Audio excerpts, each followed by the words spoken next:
पिछली कक्षा में हमने सर्वनाम व सर्वनाम पद परिचय के विषय में जाना था। हमने जाना था कि सर्वनाम पद के पद परिचय में 5 मुख्य बातें बताई जाती हैं। सर्वनाम के भेद, अर्थात वाक्य में प्रयुक्त सर्वनाम पद भेदों के आधार पर किस प्रकार का है, पुरुषवाचक, निश्चयवाचक, अनिश्चयवाचक, संबंधवाचक, प्रश्नवाचक। लिंग के विषय में जाना था, वचन के विषय में चर्चा की थी, कारक को भी जाना था तथा अंत में हमने जाना था कि वाक्य में प्रयुक्त सर्वनाम पद का अन्य वाक्यगत शब्दों से संबंध क्या है, अर्थात क्रिया से उसका संबंध क्या है। अब हम इन्हीं सभी बातों को उदाहरणों के माध्यम से समझने का प्रयास करते हैं। तो पहला उदाहरण है, जो पढ़ेगा वह अवश्य उत्तीर्ण होगा। इस वाक्य में आप देख रहे हैं 2 प्रकार के सर्वनाम पदों का प्रयोग है, एक है जो और दूसरा है वह। तो पहले हम जो इस सर्वनाम पद के पद परिचय को समझने का प्रयास करते हैं। तो सबसे पहले भेद, तो यह है संबंधवाचक सर्वनाम। आप देख रहे हैं पहला वाक्य है जो पढ़ेगा और दूसरा वाक्य है वह अवश्य उत्तीर्ण होगा। तो पहले वाक्य में जो इस सर्वनाम पद का प्रयोग करके वाक्य दूसरे वाक्य यानी दूसरे उपवाक्य के अन्य शब्दों के साथ संबंध बताया जा रहा है। संबंधवाचक सर्वनाम के विषय में हमने यही पढ़ा था कि पहले उपवाक्य में सर्वनाम पद का प्रयोग होकर पहले उपवाक्य के संज्ञा व सर्वनाम पदों का अन्य उपवाक्य के अन्य शब्दों के साथ संबंध बताया जाता है। लिंग के आधार पर यदि चर्चा करें तो यह वाक्य में प्रयुक्त सर्वनाम पद पुल्लिंग है, क्योंकि पढ़ेगा इस क्रिया के द्वारा यह ज्ञात हो रहा है कि पढ़ने का काम कोई पुरुष कर रहा है, कोई व्यक्ति कर रहा है, अतः यह पुल्लिंग है। और पढ़ेगा क्रिया के द्वारा ही हमें ये ज्ञात होता है यहाँ कि जो सर्वनाम पद है वह एक वचन की श्रेणी में आता है। तथा कारक की यदि बात करें तो यहाँ कारक प्रयुक्त हुआ है कर्ता कारक, क्योंकि पढ़ने का काम जो के द्वारा किया जा रहा है, जो यानी किसी व्यक्ति के द्वारा किया जा रहा है। तो वाक्य में जो कार्य संपादित करने वाला, काम करने वाला व्यक्ति होता है वह होता है कर्ता। अतः यह जो ये सर्वनाम पद कर्ता कारक है तथा पढ़ेगा क्रिया से इसका संबंध है कर्ता का, क्योंकि पढ़ने का काम जो कर रहा है। अगला सर्वनाम पद है वह यह एक पुरुषवाचक सर्वनाम है। हमने पढ़ा था पुरुषवाचक सर्वनाम के विषय में गत कक्षाओं में कि कहने वाला, सुनने वाला या अन्य के विषय में जब चर्चा की जाती है तो वे सर्वनाम पुरुषवाचक सर्वनाम की श्रेणी में आ जाते हैं। तथा इसका एक उपभेद भी होता है अन्य पुरुष। हमने जाना था कि अन्य पुरुष वह होते हैं जब हम किसी तीसरे व्यक्ति के बारे में बात करें, अन्य के बारे में बात करें, उसके विषय में लिखें, वक्ता उसके बारे में बताए, तो वह अन्य पुरुष होता है। तो यहाँ वह जो है ये सर्वनाम पद अन्य पुरुष है।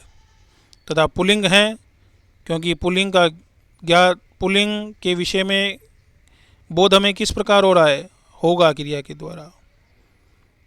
होगा क्रिया के रूप से हमें ज्ञात हो रहा है कि वह सर्वनाम पद पुल्लिंग है, और इसी के द्वारा हमें ज्ञात होता है कि ये वह जो सर्वनाम पद दूसरे वाक्य में प्रयुक्त हुआ है ये एक वचन है।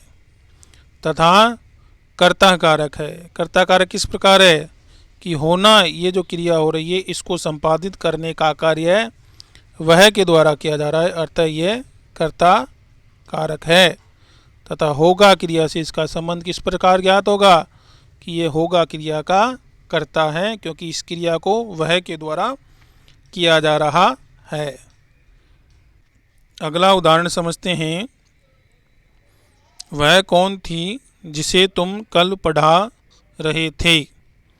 तो इस वाक्य में भी आप देख रहे हैं दो प्रकार के सर्वनाम पदों का प्रयोग हुआ है, एक जिसे और एक तुम। तो इस वाक्य में हम सबसे पहले जिसे को समझते हैं, जिसे सर्वनाम पद को जानते हैं। यह भी एक संबंधवाचक सर्वनाम पद है। मैंने आपको बताया था कि दो उपवाक्यों के मध्य में प्रयुक्त होकर एक उपवाक्य का दूसरे उपवाक्य के साथ जब संबंध बताता है कोई सर्वनाम पद, तो वह संबंधवाचक सर्वनाम होता है। तो यहाँ पहला वाक्य वह कौन थी, दूसरा है तुम कल पढ़ा रहे थे, और मध्य में प्रयुक्त हुआ है सर्वनाम पद जिसे। अतः यह एक संबंधवाचक सर्वनाम है। लिंग के आधार पर बात करें तो पुल्लिंग, क्योंकि पढ़ा रहे थे इस क्रिया के रूप से हमें ज्ञात होता है सर्वनाम पद का लिंग क्या है कि वह पुल्लिंग है। यदि पढ़ा रही थी होता तो स्त्रीलिंग होता। यदि वचन की बात करें तो यहाँ भी एक ही वचन है, क्योंकि पढ़ाने का काम एक व्यक्ति के द्वारा किया जा रहा है। अब जिसे जो है वह किस प्रकार का कारक की श्रेणी में आता है, तो यहाँ है कर्म कारक। कर्म कारक इसलिए है क्योंकि पढ़ा रहे थे क्रिया का यह क्या है, कार्य है। तो जहाँ कर्म कारक किसे कहते हैं, कर्म कारक का अभिप्राय होता है कर्ता जिस कार्य को करता है। तो यहाँ कर्ता के द्वारा जिससे इस कार्य को संपादित किया जा रहा है, इस कार्य को किया जा रहा है, पढ़ाने का कार्य किया जा रहा है, तो इसलिए ये कर्म कारक हुआ। और पढ़ा रहे थे क्रिया का यह क्या हो गया, कार्य। क्योंकि यदि कर्म कारक है तो संबंध भी यही होगा कि पढ़ा रहे थे क्रिया का कार्य या कर्म। अगला है सर्वनाम पद तुम। हमने पढ़ा था पुरुषवाचक सर्वनाम के विषय में। तो ये एक पुरुषवाचक सर्वनाम है, और पुरुषवाचक सर्वनाम में भी है मध्यम पुरुष। मध्यम पुरुष के विषय में हमने जाना था कि वक्ता या लेखक जब सामने वाले को संबोधित करके सामने वाले व्यक्ति से बात करें तो वह मध्यम पुरुष की श्रेणी में आते हैं। तो तुम ये एक मध्यम पुरुष वाचक सर्वनाम है। इसका लिंग है पुल्लिंग। पुल्लिंग भी क्रिया के आधार पर, क्रिया के स्वरूप से हमने जान लिया कि पढ़ा रहे थे ये क्रिया पुल्लिंग क्रिया है, पुल्लिंग क्रिया के लिए ही प्रयुक्त हुई है। अतः यहाँ तुम जो सर्वनाम पद है वह पुल्लिंग है तथा एक वचन है, क्योंकि पढ़ाने का काम एक व्यक्ति कर रहा है। अब यहाँ जो कारक है वह कर्ता कारक है, क्योंकि क्रिया को संपादित करने वाला कौन है, तुम है। तो तुम के द्वारा पढ़ाना, इस क्रिया को संपादित किया जा रहा है, पढ़ाने का कार्य किया जा रहा है तुम के द्वारा, अर्थात ये कर्ता कारक हैं।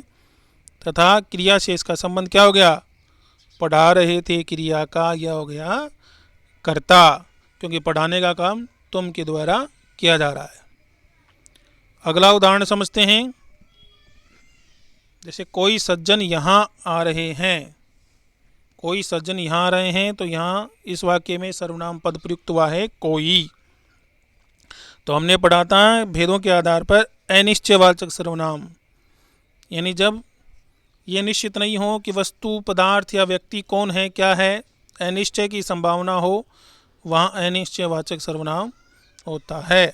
और उसी में हमने एक बात पढ़ी थी कि कोई इस सर्वनाम पद का प्रयोग होता है किसके लिए, प्राणी सूचक शब्दों के लिए। तो यहाँ सज्जन ये एक प्राणी सूचक शब्द है और कोई इसी के लिए आया है। और लिंग की यदि बात करें तो यहाँ है पुल्लिंग। पुल्लिंग का अभिप्राय है कि सज्जन आ रहे हैं, इसका अभिप्राय यह हुआ कि सज्जन एक पुरुष जाति से संबंधित शब्द है, इसलिए कोई भी क्या हो गया, पुल्लिंग ही हुआ। और एक वचन है क्योंकि एक ही सज्जन आ रहे हैं।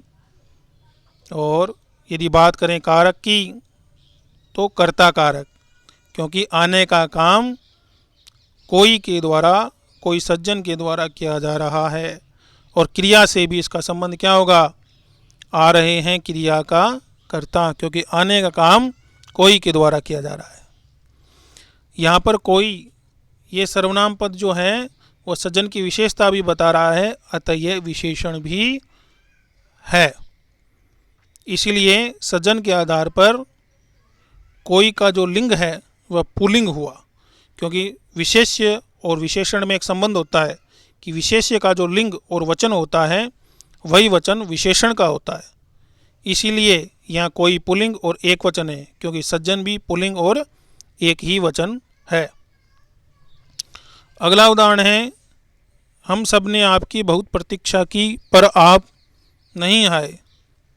इस वाक्य में हम आप इस सर्वनाम पद के पद परिचय को जानने का प्रयत्न करते हैं।